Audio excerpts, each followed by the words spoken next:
Somewhere in your neighborhood, there's a house with a front yard that's not allowed to look the way it wants to look.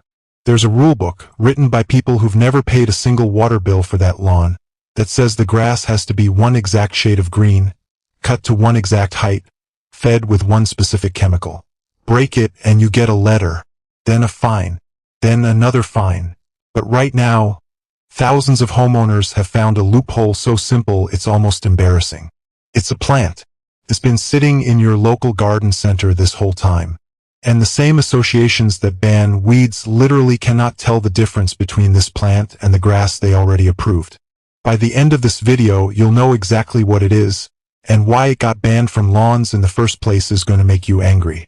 For 70 years, the American lawn has run on one formula: fast-growing grass seed, synthetic fertilizer, herbicide, weekly mowing. That formula built an entire industry. One that needs you buying every season, forever. But here's what almost nobody knows. Before that formula existed, lawn seed mixes almost always included one extra plant: clover. It was standard in nearly every bag sold in America. Then, in the 1950s, chemical companies introduced broadleaf herbicide to kill weeds without killing grass. One problem: clover is a broadleaf plant too. The same spray that killed the weeds killed the clover. Instead of admitting their chemical had a flaw, seed companies quietly removed clover from the mix completely. And an entire generation grew up believing clover was a weed, something to spray and kill.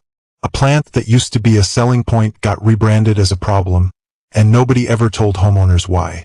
That's the part that should make you angry. Not because clover is magic, but because a whole country was trained to hate a plant for 70 years, for a reason that had nothing to do with the plant, and everything to do with what chemical companies could sell you instead. Here's what clover actually does. It's a legume, meaning it pulls nitrogen straight out of the air and feeds it into the soil, for free, continuously. A healthy stand of clover fixes 80 to 200 pounds of nitrogen per acre every year. That's 2 to 4 fertilizer bags you never have to buy again.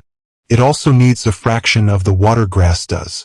When your neighbor's lawn goes brown and crunchy in a heat wave, a clover lawn stays green. And mowing? A regular lawn wants cutting every week, 25, 30 times a year. A pure clover lawn needs 2 to 4 cuts, total, for the whole year. And here's the loophole. Most HOA rules were written decades ago, using words like grass height and weed control. They never named clover specifically, because whoever wrote those rules never imagined they'd need to. Clover is low, green, and dense. From the sidewalk, it reads as a perfectly approved lawn, while underneath, it's quietly opting out of the entire system those rules were built to protect. You don't need to rip out your lawn. Just overseed your existing grass with clover in early spring or fall, and within one season you're already using less water and less fertilizer. Somewhere in your neighborhood, that rule book still exists. The letters still go out.